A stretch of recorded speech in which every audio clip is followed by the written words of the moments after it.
अहम खबर है, पाकिस्तान बहरिया और रॉयल सऊदी नेवल फोर्सेस की बहरी मश्क नसीमुल बहर 13 का आगाज़ हो गया है। इस बारे में तफसीलात हासिल करेंगे।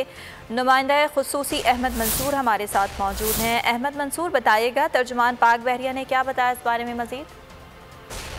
देखिए, जो ऑपरेशनल तैयारियां हैं और दोस्त ममालिक के साथ दफाई ताल्लुकात के फ़रोग के लिए मुख्तलिफ ममालिक की जो रॉयल जो नेवल फोर्सेज हैं उनके माबैन दो तरफा मशकें चलती रहती हैं। ये पाक बहरिया और रॉयल सऊदी नेवल फोर्सेज के माबैन दो तरफा बहरी मश्क नसीमुल बहर है।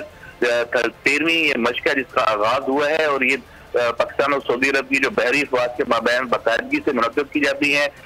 दोनों बहरी अफवाज के जो बहरी जहाज हैं, फजाई असासे हैं और रॉयल सऊदी एयरफोर्स के जहाज होंगे।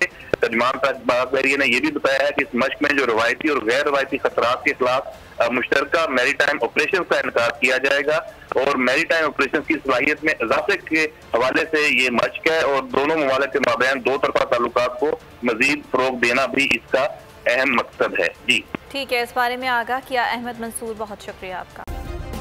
सब्सक्राइब करें और बेल दबाएं ताकि कोई खबर रह न जाए।